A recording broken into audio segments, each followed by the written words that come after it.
তোমরা অনেকেই আমাকে নক দিয়ে বলো যে ভাই আমরা যখন right forms over board question practice করতে যাই তখন হচ্ছে আমরা অনেক সময় একটা সমস্যায় পড়ে যাই। সেটা হচ্ছে অনেক সময় দেখি টুর পরে ভার্ব প্লাস ভার্বের বিয়ন হয়, আবার কখনো দেখি যে টুর পরে ভার্ব প্লাস আইএনজি হচ্ছে।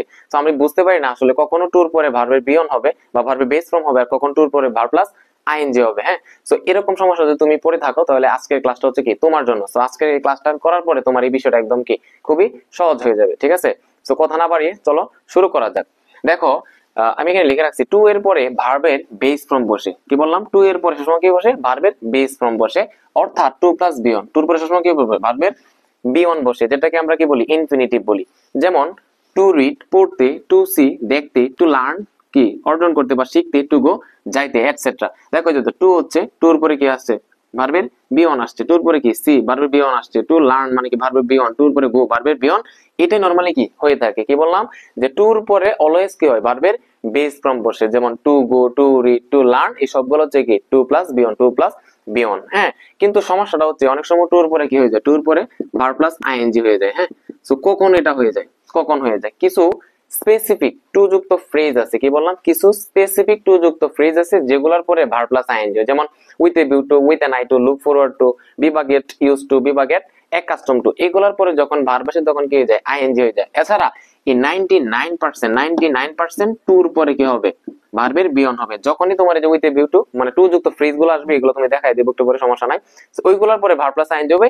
এছাড়া বাকি যা আছে সকল ক্ষেত্রে অর্থাৎ 99% কি হবে? টুর পরে ভার্বের বিয়ন হবে, যেটাকে আমরা বলি কি ইনফিনিটিভ বলি। বোঝা গেছে বিষয়টা?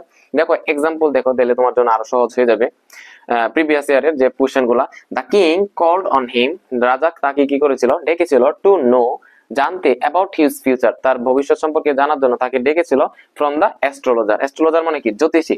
রাজা কি করলো? একটা জ্যোতিষীকে ডাকলো, কিসের জন্য? তার ভবিষ্যৎ সম্পর্কে জানার জন্য।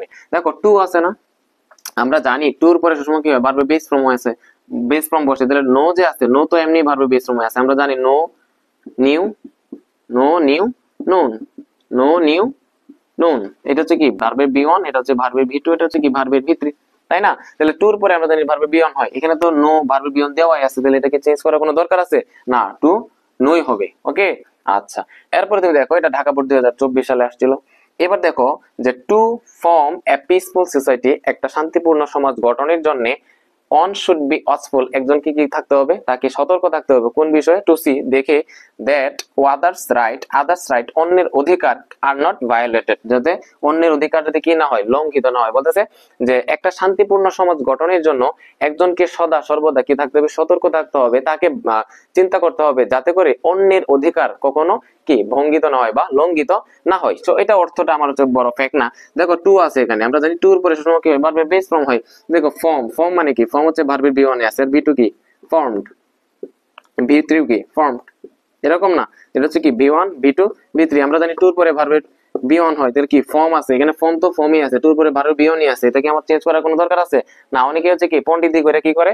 এই ফর্ম রে কি করে দেয়? চেঞ্জ করে দেয়। ঠিক আছে, কারণ তারা তো জানে না, আসলে তারা দোদুল্যমান হয়ে যায় যে আসলে কি এটা হবে না হবে না। তোমার তো এত কিছু দেওয়ার দরকার নাই। তুমি দেখো যদি টু আছে আর টুর পরে সময় কি হয়? ভার্বের বি ওয়ান হয়, তাহলে ফর্ম যে আছে, তাহলে ফর্ম কেউ চেঞ্জ করার দরকার আছে না? ফর্ম ফর্মই থাকবে। ঠিক আছে, আচ্ছা। এরপরে তুমি দেখো যে উই গো টু কলেজ, আমরা কলেজে যাই, টু গেইনিং নলেজ, আমরা কলেজে যাই কিসের জন্য? জ্ঞান অর্জনের জন্য, তাই না? দেখো এখানে টু আছে, এখানে কি আছে? টু আছে, আর আমরা জানি টুর পরে সময় কি ভার্বের বিয়ন হয়। গেইন যে আছে, গেইনিং, গেইনিং কি এটা বিয়নে আছে? না, এখানে কি আছে? আইএনজি ফর্ম আছে, তাহলে আইএনজি ফর্ম দেওয়া যাবে? আইএনজি ফর্ম অবশ্যই বাদ দিতে হবে। গেইনিং এর বিয়ন কি? গেইন। ঠিক আছে, তাহলে কি হবে? টু গেইন নলেজ, যে জ্ঞান অর্জনের জন্য আমরা কলেজে যাই। ঠিক আছে, তো এখান থেকে আমরা কি জানতে পারলাম? আমি বলছি যে 99% টুর পরে কি হবে? ভার্বের বিয়ন হবে, আর 1% বা 1% এরও কম কি হবে? ভার্ব প্লাস আইএনজি হবে। কখন ভার্ব প্লাস আইএনজি হবে এটা আমি এখন তোমাকে দেখাই দিচ্ছি। যে with a view to, be বা get used to, look forward to, be বা গেট অ্যাকাস্টম টু। হ্যাঁ, উইথ এন আই টু, কয়েকটা টু যুক্ত ফ্রেজের পরে সবসময় কি ভার্ব প্লাস আইএনজি, তোমাকে এখন দেখাই দিচ্ছি, সমস্যা নেই। আচ্ছা, এবার দেখবো আমরা কখন টুর পরে ভার্ব প্লাস আইএনজি দিতে হয়। ঠিক আছে, দেখো এখানে আমি লিখে রাখছি with a view to, with an eye to, look forward to, be বা গেট ইউজ টু, বি বা গেট অ্যাকাস্টম টু। এই যে পাঁচটা টু যুক্ত ফ্রেজ, এগুলোর পরে আমাদের কি হবে? ভার্ব প্লাস আইএনজি করতে হয়। ঠিক আছে, মনে থাকবে, জাস্ট আজীবনের জন্য মনে রাখবা যে with a view to, with an eye to, look forward to, be বা গেট ইউজ টু, বি বা গেট এক কাস্টম টু। এই যে পাঁচটা টু যুক্ত ফ্রেজ, এগুলোর পরে যদি কখনো ভার্ব আসে তখন ভার্ব প্লাস আইএনজি করতে হয়। কেমন? দেখো প্রিভিয়াস ইয়ার্সে এখান থেকে যেগুলো আসছে তোমাকে দেখাই দিই, যে hour government offers a lots of opportunities to them. এখানে দেম বলতে বোঝাচ্ছে তোমার হচ্ছে কি ফার্মার্স, মানে কৃষকদের বোঝাচ্ছে, যে hour government offers a lots of opportunities, আমাদের সরকার তাদেরকে অনেক সুযোগ সুবিধা অফার করে থাকে, দিয়ে থাকে মানে কৃষকদেরকে। কিসের জন্য? With a view to eliminate their suffering. Suffering মানে হচ্ছে দুঃখ, কষ্ট, দুর্দশা। তাদের যে দুঃখ, কষ্ট, দুর্দশা সেটাকে ইলিমিনেট করার জন্য, মানে দুর্দশা নির্মূল করার জন্য, দূর করার জন্য আমাদের সরকার কৃষকদেরকে অনেক কি দিয়ে থাকে, অনেক অফার্স দিয়ে থাকে বা অনেক সুযোগ সুবিধা দিয়ে থাকে। দেখো অর্থটা হচ্ছে খুব বড় একটা বিষয় না। দেখো টু আছে, অনেকে আমরা টু দেখে কি করে দিই, এখানে ইলিমিনেট রেখে দিই, কিন্তু এটা রাখা যাবে না। আমি কিন্তু তোমাকে এখানে বলে দিছি না যে উইথ এ বিউটু কখন থাক, কখনো যদি উইথ এ বিউটু পাও এরপরে ভার্ব প্লাস কি করতে হয়, আইএনজি করতে হয়। যদি দেখো এখানে উইথ এ বিউটু আছে, উইথ এ বিউটু আছে, তাহলে এখানে কি করতে হবে, আমার ভার্ব প্লাস আইএনজি করতে হবে। তাহলে কি হয়ে যাবে, এটা ইলিমিনেটিং হয়ে যাবে। বোঝা গেছে বিষয়টা? হ্যাঁ, আচ্ছা এরপর তুমি দেখো 2 নাম্বারটা, with a view two exchange hour views, আমাদের যে চিন্তাধারা সেটা কি করার জন্য, বিনিময় করার জন্য, with the rest of the world, বাকি যে বিশ্ব আছে, হ্যাঁ বিশ্বের জন্য একটা পার্ট আছে, বাকি যে বিশ্ব আছে সেটার সাথে আমাদের চিন্তাধারা, আমাদের মতাদর্শ বিনিময় করার জন্য we have to learn English, আমাদের কি করতে হবে, ইংরেজি শিখতে হবে। যে শুধু তো বাংলাদেশ না, বিশ্বের অনেক দেশ আছে, বাকি অনেক দেশ আছে, তাদের সাথে আমাদের চিন্তাধারা, আমাদের মতাদর্শ এক্সচেঞ্জ করার জন্য আমাদের কি করতে হবে, ইংরেজি শিখতে হবে।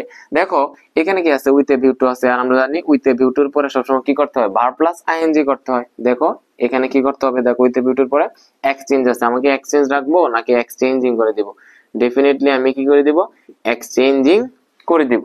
আচ্ছা এবার দেখো তুমি, যে এ টিচার টিচেস, একজন শিক্ষক শিক্ষাদান দেয়, হি স্টুডেন্টস, তাদের শিক্ষার্থীদের শিক্ষাদান দেয়, উইথ এ ভিউ টু, কিসের জন্য, give the light off the education, একজন শিক্ষক তার শিক্ষার্থীদেরকে শিক্ষাদান দিয়ে থাকে কিসের জন্য, তাদেরকে শিক্ষার আলো দেওয়ার জন্য। হ্যাঁ দেখো এখানেও দেখো কি আছে, উইথ এ ভিউ টু আছে, এখানেও কি আছে, উইথ এ ভিউ টু আছে, আর আমরা জানি উইথ এ ভিউ টুর পর আমরা কি করতে হবে, ভার্ব প্লাস আইএনজি করতে হয়।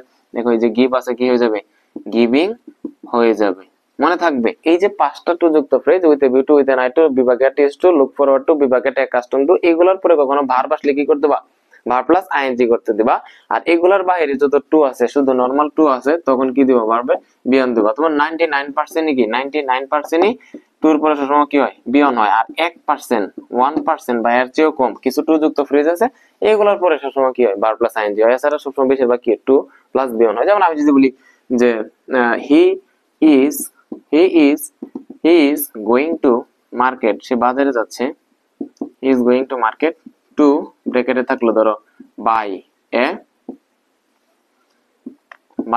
পেন, সে বাজারে যাচ্ছে কিসের জন্য, একটা কলম কেনার জন্য। দেখো তো এখানে টুর আগে কোনো যে এরকম টু যুক্ত ফ্রেজ আছে, কোনো with a view to, with an eye to, বিভাগের টেস্ট টু, এগুলো কোনো কিছু আছে না, এটা জাস্ট একটা নরমাল একটা টু। তো এটার পরে কি ভার্ব প্লাস আইএনজি করার দরকার আছে না? আমরা জানি তো টু পরে সময় কি ভার্বে বিয়ন হয়, তাহলে এখানে টু বাই বাই থেকে যাবে। ক্লিয়ার? তো আমি যদি আরেকবার একটু সামারাইজ করি, যে নরমালি টুর উপরে সময় কি হয়, ভার্বে বিয়ন হয়, যেমন to go, to read, to learn, এই সবগুলো হচ্ছে কি টু প্লাস বিয়ন হয়। কিন্তু এটা তোমার 99% হয়ে থাকবো যে টুর পরে ভার্বে বিয়ন হবে। কিন্তু 1% বা তার চেয়েও কম কিছু টু যুক্ত ফ্রেজ আছে স্পেসিফিক, এগুলোর পরে কি করতে আমাদের আইএনজি করতে। যেমন কোনগুলো, এগুলা যেমন with a view to, look forward to, with an eye to, বিভাগের টিউজ টু, বিভাগের এক কাস্টম টু, এইগুলোর পরে যদি কখনো ভার্ব আসে তখন কি করতে করে দিবা, আইএনজি করে দিবা। এই জন্য আমি আশা করি আজকের এই ক্লাসটা করার পরে তোমার আর এই টু কখন টুর পরে ভার্বে বিয়ন দিতে হয়, কখন আইএনজি করতে হয়, এটা নিয়ে আর কোনো সমস্যা হবে না। সো এরকম যদি তুমি মজার মজার ক্লাস পেতে চাও, তাহলে আমার যে পেজ ইংলিশ উইথ সানও শিকদা, সেটিকে তুমি ফলো দিয়ে রাখো। আর সেম ক্লাসটি তুমি ইউটিউবে পেয়ে যাবে আর কি, সেম নামে ইংলিশ উইথ সানও শিকদা, সেটিকে সাবস্ক্রাইব করে দিও। সো আগামী ক্লাস পর্যন্ত ভালো থাকো, সুস্থ থাকো, আল্লাহ হাফেজ।